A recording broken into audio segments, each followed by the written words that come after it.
and then go back to the comfort level and stay there. So it's easier to not do that because it takes work.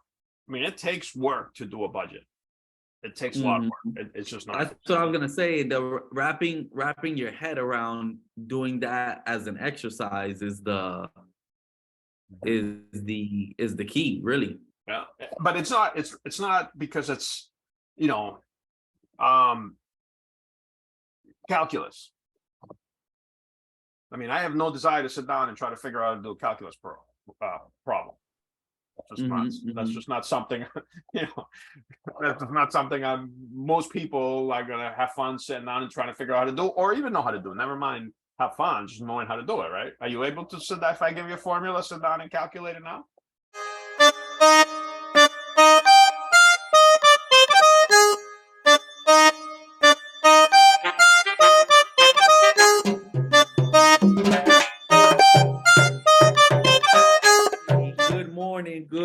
Good morning. Robert Kenneth Morillo here, broker associate with Compass Florida, license number BK3373543. Another episode of the DM with John. What's going on? Good morning, John Sepulveda, NMLS 1309244. How you doing, man? Doing good, man. Episode 23. We're rolling. The grand finale of season 1. We're rolling. That's right. This is the finale of season 1. Yes. You're out of here tomorrow, man. End of season 1. There you go. Like Yellowstone. We're gonna have a mid-season break. Right. Are you excited about your trip? I actually really am. I'm really excited. Yeah. Let's see what I haven't been home in 12 years. Yeah. It's been a while. I'm excited for you, man. I watch Encanto so much, I feel like I'm Colombian too. You're gonna have some Colombian food too. Yeah. So you can try it out. So you're gonna be out there for 2 weeks. And the countdown continues to May 10th. Yes, sir. The market is it's kind of slow this week. We've got about 21 days now, right? Just about, yeah. I mean, there's still a lot of choppiness left in the market. It's kind of slow week, like nothing too crazy this week. Builder data, housing data is kind of what was prevalent. We got yesterday the NHAB housing index or housing survey, and housing starts, where single family, I'm going to talk about. I'm not going to talk about multifamily. Single family rose 3% last month, but they're down 28% year over year. So supply is still tight. The household formation data, there's data through December. We've been talking about household formation, the new households that are formed. The expected household formation is just a little bit over 2 million for this year. Okay, that's and this information is being provided by the National Association of Builders, of Home Builders? No.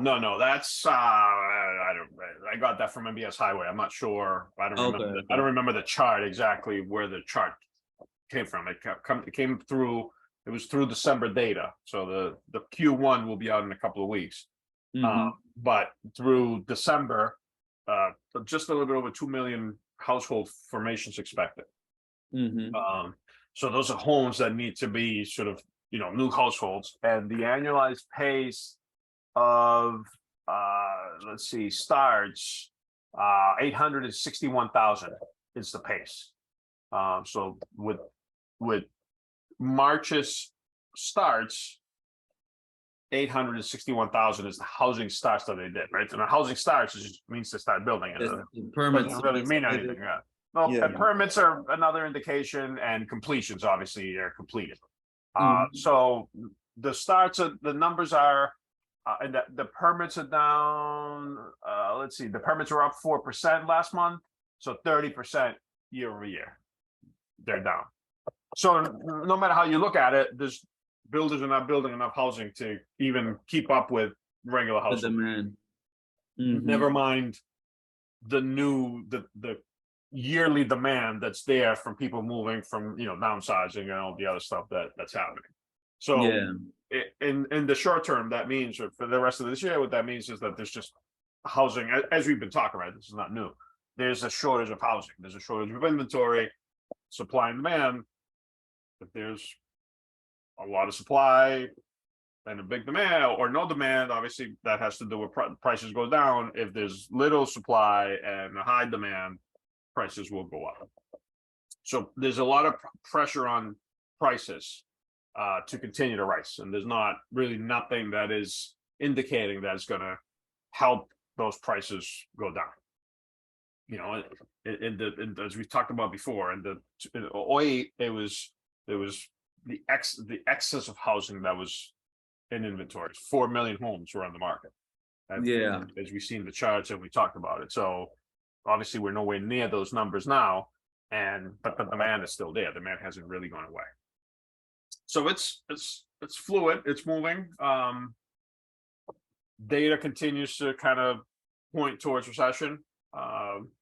Credit, debt keeps on going up. There's some data that came out with car payments. Average car payment in America is $800,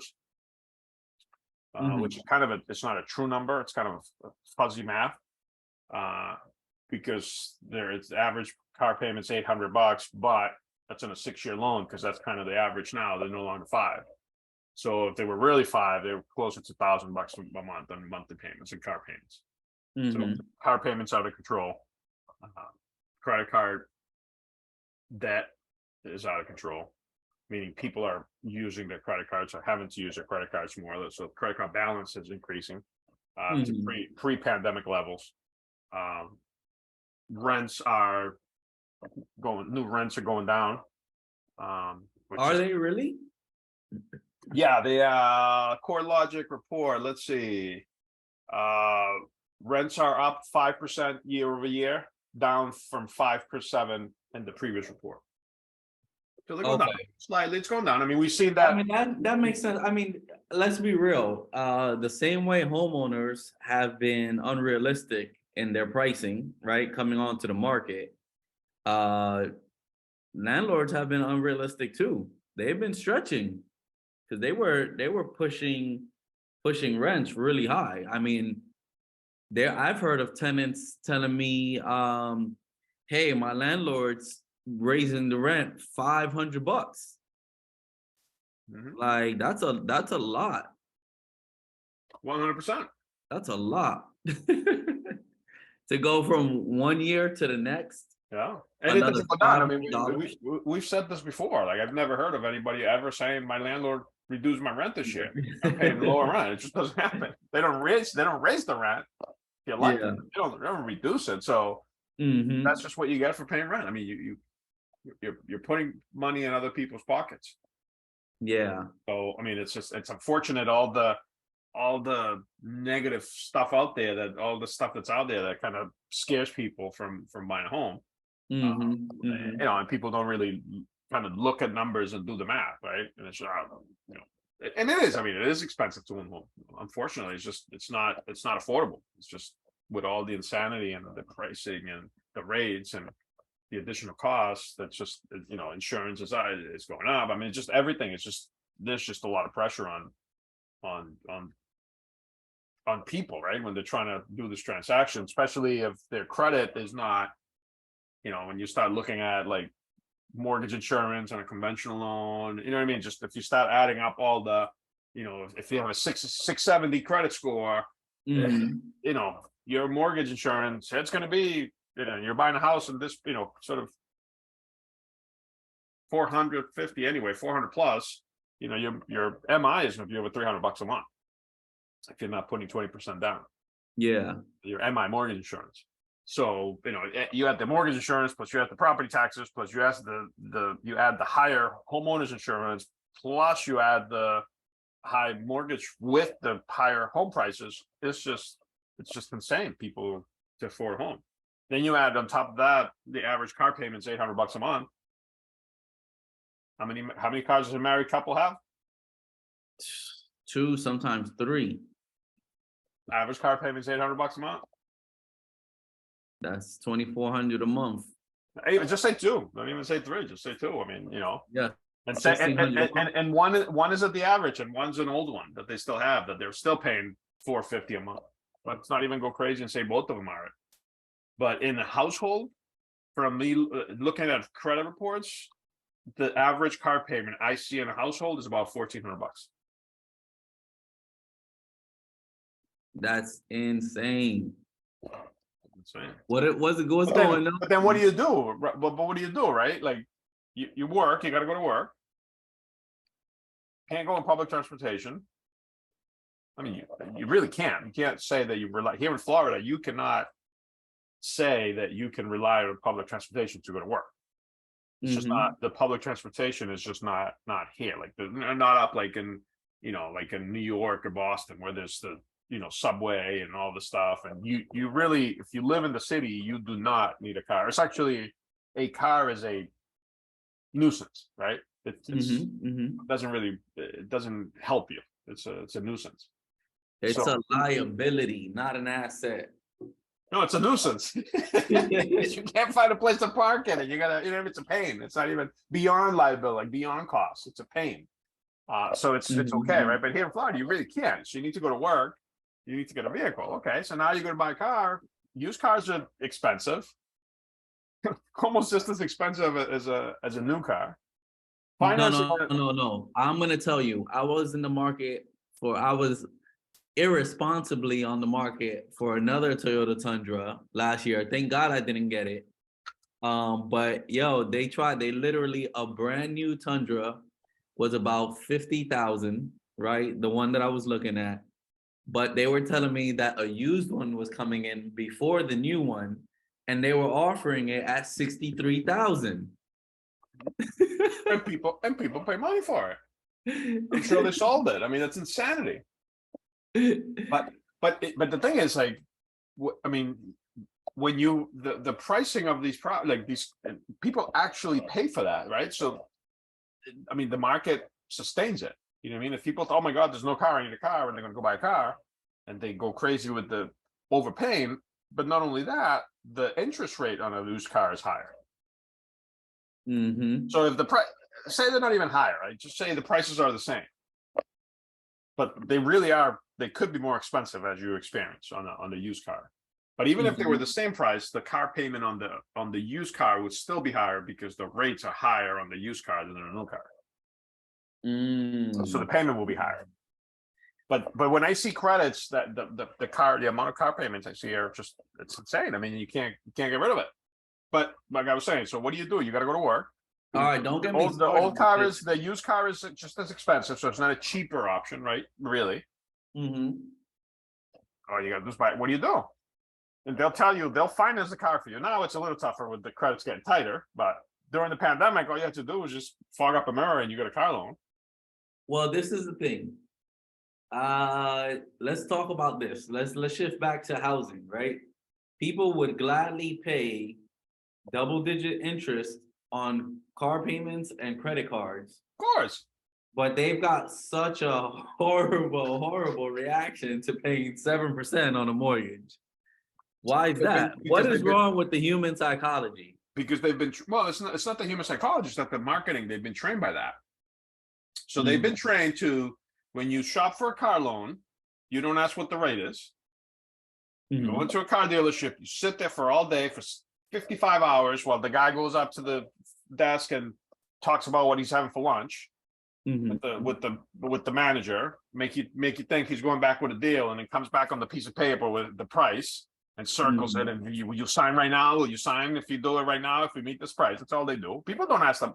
Have you ever seen or asked for what the rate is on a financing? For a vehicle? Yeah. You yourself, or me personally, I mean, yeah. Have you ever said what the rate is?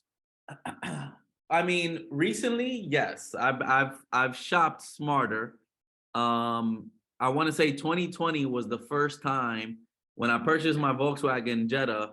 That was the first time I was rate conscious and making sure that, I stayed within a threshold that was manageable and made sense. Like I was fed up with essentially getting into deals where I'm paying for two vehicles at the end of the day. I mean, I'm amazed that you actually looked at people just, that's how People much is just my no, how much is the yeah, monthly payment? no, for sure. It's not People, how much is the rate. I mean, it's just when they call I me know, on the How much mortgage, is it's the like, monthly payment? what's the rate? Like Yeah, that's yeah, no. Again, that was the first time that I was rate conscious. yeah. First time ever Because going into it. But at the time, I was dating this banker. there you So go. she was kind of like in my head She about was that. driving driving the conversation. Yeah, exactly. But it's, I mean, if you it's just, I mean, it's not human psychology. It's just you don't really think about it when you shop. It's really, what is the monthly payment, and the car looks cool, and that's what people do. But housing, not that important. I Mhm. don't need housing. It's the largest investment in a lifetime, because the car is not an investment. The car is a liability.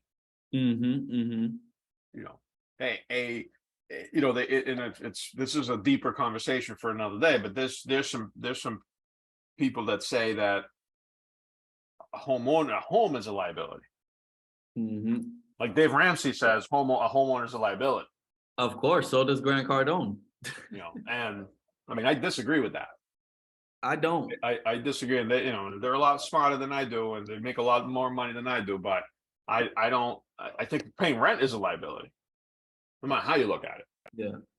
Owning a Well, home, owning I a home don't. is, it can't be a liability if eventually you start owning the home and it becomes an asset. Eventually, it becomes an asset. There's no. But this is the thing. This is why I don't agree. I don't disagree with them. I do agree with them. This is the reason why. Okay. Let's look at the terms assets and liability, right? If you look at it in the most basic definition of the terms, an asset is supposed to be something that makes you money. Okay. A liability is something that costs you money. Okay. Correct. Plus is risky. Now, this is the thing about an asset. Your single family home does not become an asset until you sell it. Therefore, it's not an asset. It is a wealth building opportunity, assuming that the value of the quote unquote asset is appreciating. Increasing. Yep. Okay, so the only time it becomes an asset is when you sell or cash out on it, right? At that moment, with that event occurring, only then is it an asset. In the meantime, it's a forced savings account because you're paying it. Yes, you're building equity, of course. That's the main benefit on renting versus owning. However, you have maintenance costs. You have, if there's any damage to it, you have insurance. If somebody falls on your property, you risk getting sued, so on and so forth. So many scenarios that 99.9% of them are never going to happen, right? But it is a liability because it is costing you money. And some homes, let's be real, do have the potential of being money pits, right? With lack of care. Most people can't become homeowners because their mindset is not right. They don't know how to care for a property. That's why landlords have to do so much updating and repairs when in between tenants, right? Even as a landlord, owning single family homes is more of a liability. Oh, well, granted, it is an asset, it is making you money, but the turnover and having to you have to be blessed to have someone coming in who's in a rush and says, you know what, I'll take care of the repairs in between tenants. Like, I'll move in and I'll take care of things. I just need a home that bad, but you're having to dish money out to update the home in between the tenants. A single family home by itself is a liability, in my opinion, moreover than an asset. Because again, an asset, like for instance, a vehicle has the potential to be an asset. You purchase a vehicle that can be placed as a rental on Turo. now it's making you money, right? As long as it's earning you more than it's costing you, it's an asset. It's a cash flowing vehicle. Yeah, I partially agree with what you said. Mm-hmm. Where I disagree is your explanation of the whole process for the homeowner is true, 100% accurate, but I believe it's accurate when you look at it from the point of view of how you finish the example of the investment on the single property, right? As the investor. So if you're an investor, yes, it's an asset. I do disagree where it says that it's only an asset when you sell it. I disagree with that, because in 2008, when equity was down, people did not have equity. They owned the home and they didn't have an asset because it was worth less than they had the money. So they didn't sell it, but they didn't have anything. It was worth less than that they own. Right? In this market we're in currently, people have the equity in their homes and they own the home cash. They haven't sold the home, but they have they know that they have that money. So there's no people are not rushing to foreclose because the rates are high, because people are sitting on equity. They haven't sold it, they haven't realized the gain, but they've sitting on the equity. It's just like, and I'm not a tax guy and I don't really know anything about taxes, but if you own a corporation and you don't, and you unrealized gains means you keep the gains and you keep the gains in the company, but you don't pay taxes because you don't use the money, you keep the money. It's there. So if you're the business owner and you have unrealized gains of $1 million, you know you have $1 million in the bank. They're not realized, so they're not on you're not tapping into it. You're not. But you haven't. That's kind of what it is. For me, the difference, the biggest, like the huge difference in the whole equation is that for a car, your example was 100% perfect. It could be, right? It could be an asset but you have to invest. Right? It's an investment. A roof over your head, you have to pay no matter what. I don't think the roof over your head can fit into that equation, into that logic, because you have to pay it. You cannot live in, you could live in the street, I guess, but you know what I'm saying? Like you need a roof over your head. So you either rent it or you own it. There's no in between. You don't need to own a car. You could theoretically not own a car. You can ride a bike. You can skateboard, you can walk. You don't need to own a car. So let's be real though, if your job is 30 miles away. Well, but you don't have to have a job 30 miles away. You can have a job next door to where you live. Like you don't need to have a job 30 miles away. I know people that live and work and they walk to work and they only work because they don't have a car. And they only work where they live. I could walk to work. Yeah, I know plenty of people. I know tons of people that don't have a car here in Florida, and they live where they work, and they manage. I would never do that, but they do. But you can't do that with a house. You can't. Oh, I'm going to live, wherever, because you got to pay no matter where you live. You have to pay. So you're either paying rent or you either own or rent. There's no other option. So if you look at it in that context, that I'm paying X amount of money, no matter what. Like I was driving the other day, day before yesterday, sign, on a light, rent 3 bedrooms, 2 baths, $2,500. It's $2,500 for 3 bedroom, 2 bath. It's not the mortgage payment at current market, at current rates. The mortgage payment will be higher at current market, at current rates, but $2,500 for a rental, that's a lot of money. That's just a lot of money. It's a lot. Let's do some quick math. 2,500, $5,000. That's $2,500 for rent, an average 800 car payment, one car. That's $3,300 a month. That's $40,000 a year. That's That's a 30,000 a year on rent. Plus eight, no, and I'm saying plus 800 for the car. I'm saying like the rent of the car. That's $30,000 a year. Like car payment and average rent. That's 40,000. 39,600. 40 grand. That's just 40 grand. I will tell you this. I'm gonna tell you this. I'm in the process of buying a house now. This will probably be, mark my words, the only single family house I ever buy in my life. Ever. After this, I'm going full blown multifamily. I promise you. It's crazy, man. I'm going full blown multifamily. Everything that I'm putting out there as far as, you know, the 75 rule and, you know, cash flowing multifamily assets, I will never buy a single family home ever again. That's where it's at. It's just here. It's hard. I mean, here, as we talked about before, it's so hard here because there's not enough out. There's not enough. I mean, the multifamilies, the stuff that's out there, it's not that, you know, it's just not that good. You know, it's just very little to pick from. So I should get some of your developer investor friends and start building some multifamily, man. That's what we're doing. That's what we're doing. I'm telling you. As a matter of fact, I hope I get some creative invention rights for the idea. Well, it's already been in the works, but you definitely get the invitation to join us for sure. We credit you that way. I'm serious, man. I mean, it's just obviously that comes a lot. That comes along with there's other stuff, right? As a homeowner, you have to consider other things, right? It's not just perfect and beautiful. I mean, there's location.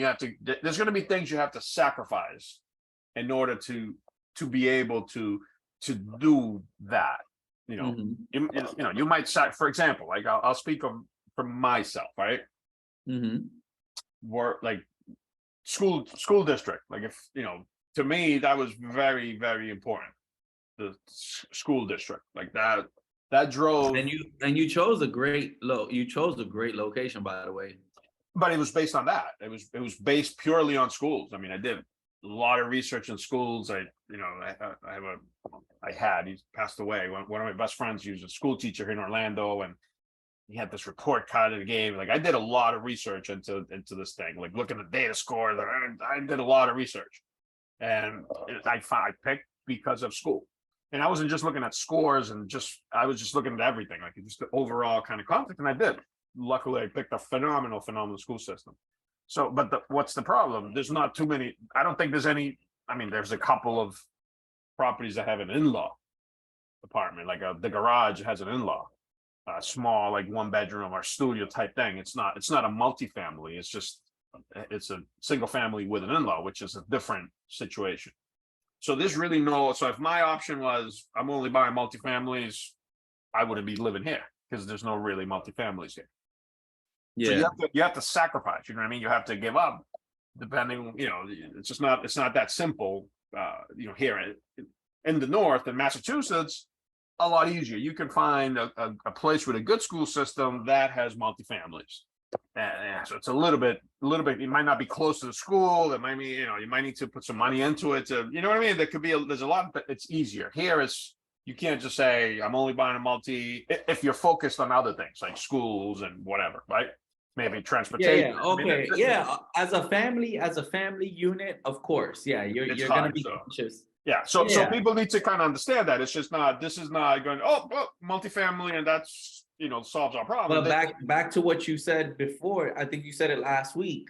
I forget which episode it was, but it should be initially your starter home. It should be a multifamily. 100%.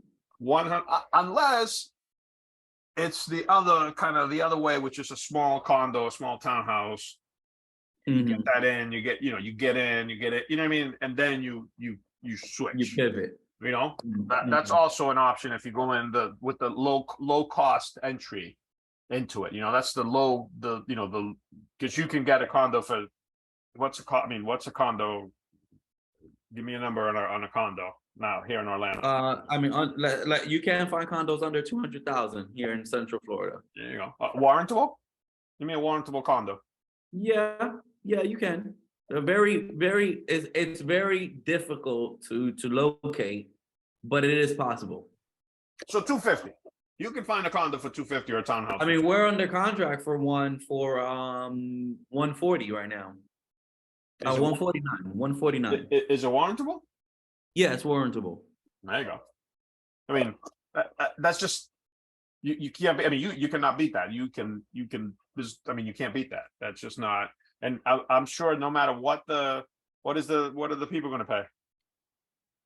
As know? far as the payment, Yeah, any idea? oh, I didn't get their loan estimate. I'll ask them. I'll ask them. But I mean, if it's a regular loan, I mean, it can't be. I mean, it's a conventional loan. We're doing a conventional. I mean, it's 7%. But 7% is $997 a month. So taxes, insurance, HOA, that's got to be. I mean, that's not going to be $2,000 a month. 1,800 a month, 1,700 a month, maybe. More or less, the HOA is high. It's $597 a month. Well, but still, I mean, so 1,500. That's 1,500. But you got property taxes and homeowners insurance. It won't be 2,000. Yeah, yeah. 1,800, Less than 1,900. 2,000. 1,800, $1,900, somewhere in that neighborhood. Mm-hmm. I mean, how many bedrooms? It's a 2-bedroom, 2-bath. I mean, that or pay a rent. I mean, you're not going to find a 2-bedroom, 2-bath. They're not going to find for less than $2,000 a month. Mm-hmm. You're really not. And the reason why we got under contract at that price, I ran the numbers. Those properties are worth between 189 and 199. But you know, it's one of those units that's in a less preferred condition. You know, needs work, mostly cosmetic. But they'll be paying if they go rent that unit or a similar unit, they're gonna be paying $2,000 a month, and they'll be able to get in there. They're not buying it to move into it. This is they're using it for a midterm rental. Okay, so it's an investment. But yeah, let's just take the same scenario, right? Same unit, not the buyers, right? You take that unit for somebody who's paying rent, and there is no way that we sit down and do the math. Every single possible angle that you can come up, I'm sure you can do the math, and you will see positive, no matter under any scenario for the person buying that condo. That's buying that condo, like in their lifetime, if they were, again, assuming it's an owner occupied, someone who's going to live in the home. If they compare what they're paying, what they would pay, even at these, at 7% rates versus renting, they're going to be year after year, they'll be on the positive with that unit. Yeah, I can see that. I think I mean, we just did the inspection yesterday. We're negotiating on some items today. So assuming they keep it and go through with it, I think it's going to be a great investment for them. It's going to pan out. Yeah. I mean, and that's the thing, right? It's like everything, right? That's when you do the math, it's really those homes are the ones that are a better investment long term, right? When you go buy into the luxury homes and you pay, right? That's where it becomes a liability. Maybe I'll modify my definition. I think that when you buy the home as when you do not own a home, right? When you're comparing renting versus owning, no matter what you rent, what you own, if it's not a luxury sort of living situation, it's that home ownership is always going to be, it's an asset. Because if you look at if you put the perspective of you have to pay rent no matter what, and rent is never an asset because it's other people's money. So home ownership, it's always going to be an asset that way. If you look at it that way, comparing the once you either have to rent, you don't own anything. If you look at it, you already own, or I mean, the only way is you already own, right? You can't have that comparison, or you get to live at home for free forever, which it's not really. With your parents, you never move out. I guess you could do that, but if you form a household, you either need to rent or own. So if you're in that situation, I think home ownership, it's not a liability, will be an asset, whether it's small or but it's still be an asset.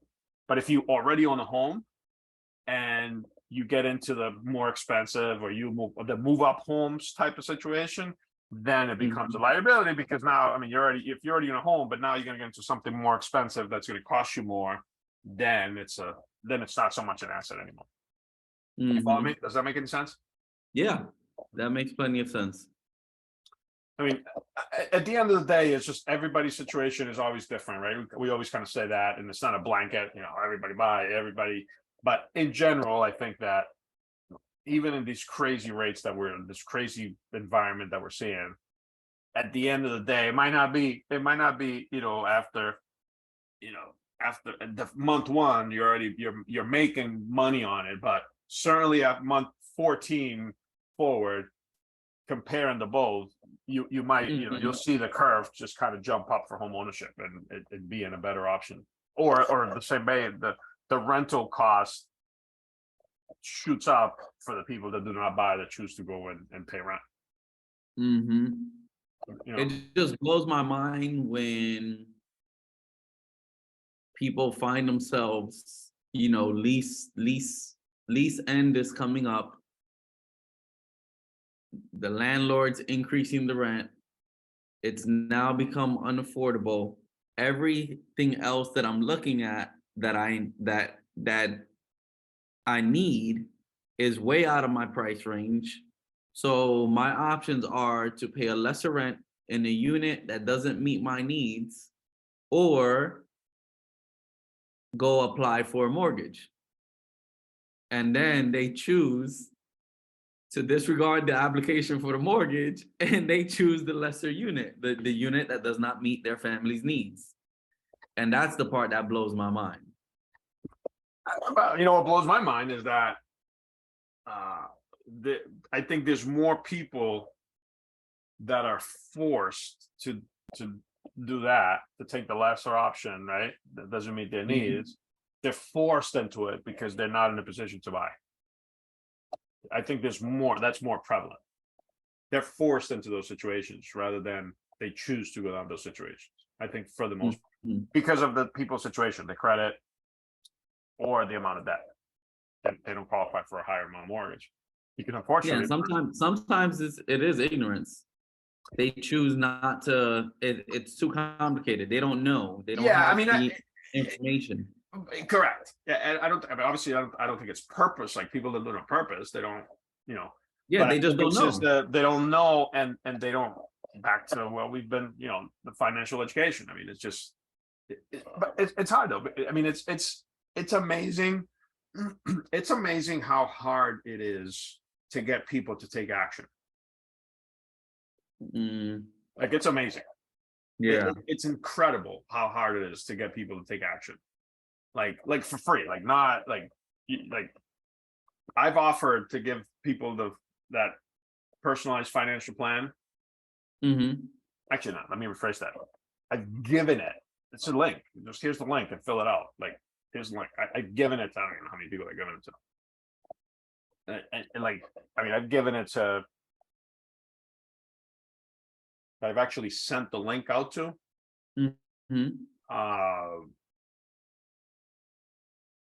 15 people. And of those 15, how many took action? 2. Okay, so. And actually, 2. That's 13%. That's actually high.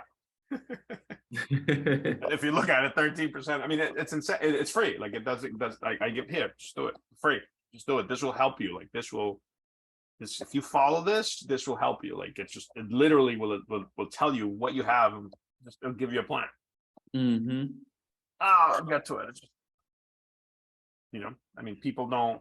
What people, that you walk away from. You take action, moving away from pain. Or you take action moving towards pleasure.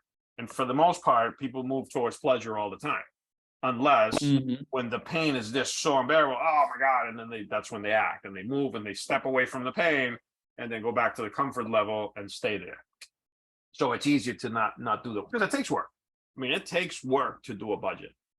It takes a lot of work. It's just not. That's what I was gonna say. The wrapping your head around doing that as an exercise is the key, really. Yeah, but it's not because it's calculus. I mean, I have no desire to sit down and try to figure out how to do a calculus problem. That's just not something, you know, that's not something most people are going to have fun sitting down and trying to figure out how to do, or even know how to do. Never mind have fun, just knowing how to do it, right? Are you able to sit down, if I give you a formula, sit down and calculate it now? A calculus formula? No, I probably wouldn't be able to figure it out. I can't say that I would, but I mean, most people don't know how to process information. So, but what I understand, but what I'm saying is there's two types of information, right? It's right now, if you say to me, John, I'll give you $1 million to solve this calculus problem, I'm out $1 million. I'm not solving it. I mean, I was an engineering student in college, my first year in college. I don't remember. I'm gonna figure out $1 million. I'm gonna figure out how to solve that problem. Right.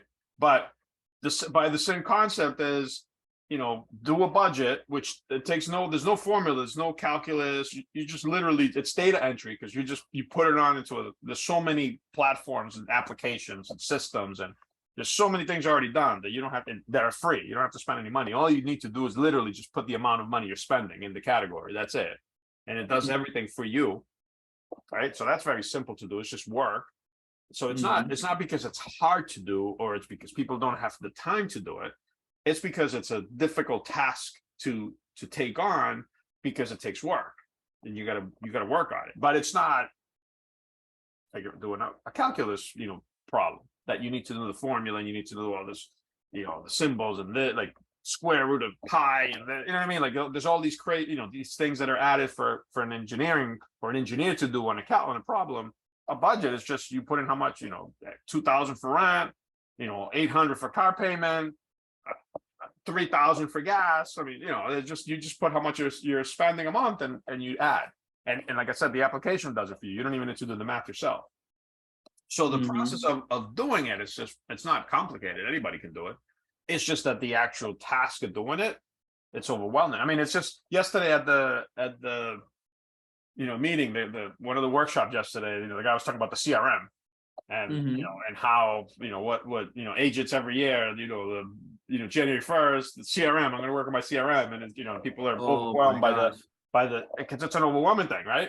It's a huge thing because the tool is so powerful, but to learn how to use it, so the application of it is different. But how hard is it to input the name, but first name, last name, email, phone number, and a tag when you first get the lead? It's challenging, but it's not. No, but I'm saying, I'm saying it's not first name, last name, email address, maybe address, phone number, and a tag or two or three, right? New lead, hot lead, cold lead, you know, whatever, right? You put some tags on it. That's literally all it takes to actually put a name on a CRM. Like that's all. Literally, yeah. That's all it takes. To do a budget, it's a little bit different, right? Because especially if you don't really know what you're spending, right? You got to start by first like writing down and getting all of the receipts of every, like to the penny of what you spend in order to be able to do it properly. That alone, that's people are like, oh, just thinking about that, like start, because they don't know a number. They can't just like, oh yeah, you know, you got to start saving receipts. You got to start adding up. You got to start looking. It takes work to do. And unfortunately, most people don't want to do the work. They want it done for you. But in your finances, you can't have it done for you because nobody can do your finances. Only you can do it. And nobody has the same finances, right? It's like a digital, like a you know, fingerprint. It's, you know, it's unique, right? Everybody has you have a fingerprint, I have a fingerprint, but we don't have the same fingerprint. Your credit score is different than my credit score. And even if by chance your score was the same as mine, if you had a 700 score and I have a 700 score, it's not possible. I mean, I guess it is possible. It doesn't happen that you would have exactly the same trade lines that I have, and you would pay and do everything exactly the same way I do, and that's how we have the same 700 credit score. It doesn't work that way, you know. You might have 4 credit cards and no balance on it. I might have 1 credit card with a $300 balance on it and 3 with no balance on it. I don't know. I'm making up stuff as I go, but you see that what I'm saying is you just cannot have 2 people with the same credits. Yeah. So your criteria for you and I cannot have the same criteria to determine to buy a home just by calling and saying, what's the rate? Yeah, no, at the end of the day, it's like you said, the rate is the rate.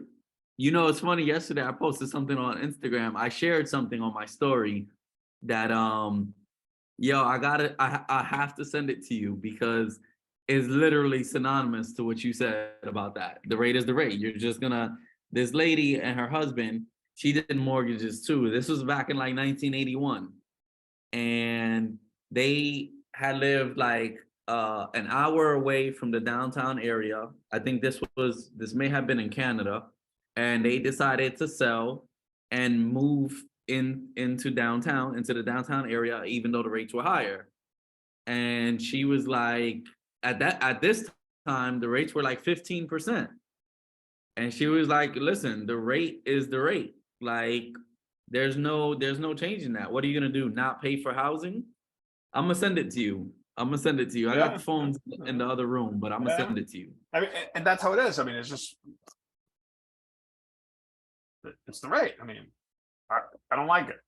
Okay, pay rent. I mean, there's nothing you can do about it. Pay cash. I mean, oh, I don't have cash. Well, then there's the rate. I mean, there's no in between. I mean, it is what it is, and you have to deal with it.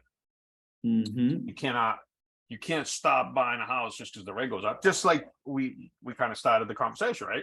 People, for the most part, do not buy the car because the rate's too high. At the end of the day, they don't really care about the rate. They just care about they just care about the payment, so much so that the rates are high, and now they're increasing, the dealers and the banks are increasing the term, the length of the term. So you pay longer, so your payment can be lower, and you quote unquote can afford it. You really can't afford it. It's just that you see the lower monthly payment, and okay, I can make the payment. And that's how, unfortunately, that's how most people kind of make those decisions. Sometimes you can't. I mean, it is what it is. You got to buy a car. You need a car. I mean, sometimes, but do you need the brand new car? Can you use a used car? But then again, you were going to pay more money for a used car than for the new car. So it's really not, new or used doesn't really mean anything. It's just how much of a piece of junk are you willing to buy, right? Because that's another thing with cars. Like nobody realizes how bad a car is, or not bad. Nobody realizes what's wrong with the car until you take it home, until you're driving it. And then I don't like it. That's the used car syndrome. Everything, it's perfect. It's got everything that I need. You take it home, then you start noticing this thing. Man, I mean, that's what happens. You know, it's just, you know, our brains, the way you know people's brain operate is it's funny. I mean, but that's what we do. But yet on a house, what's the rate? Oh, that's too high. And they don't even do the math. They just, no, that's too high. Okay. Do you still hear people saying, I'm waiting for the crash? Oh, of course. Did you see the comedian? He put out that rap song? No, he put out this rap song. What comedian? Some comedian I think he's out of Boston, in fact. I forget his name. I don't even know his name, but hilarious. He put out this song. Hold on, I have it here. I'm gonna share my screen. His name is Eric D'Alessandro. Let's go ahead. I'm gonna share my screen with you. You gotta see this. Yeah, definitely from Boston. You can see my screen? Yeah.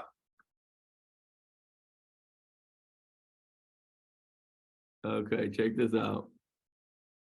Can you hear it? No. Oh, hold on. Oh, okay, hold on. They want $1 million for what? I can It's a hear lot of work. I don't even have a. All right, hold on. This is a good way to end the episode. End the episode, yeah. Gonna start. I'm on Zillow worrying about my heart. Interest rates climbing the charts. I'ma stay on $1 million for what? It needs a lot of work and it don't even have a backyard. Out of a garage, neighborhoods are lacking, nobody's packing. 750 for a ranch, 50K above asking. How this happened? Thought we had it. Shit is savage. I'm about to end on marriage. My wife wants a dead end where good schools are vetted and AD aesthetic. Forget it. Need to Starbucks, a home is a target. A nail salon, what they do, eyebrow threading.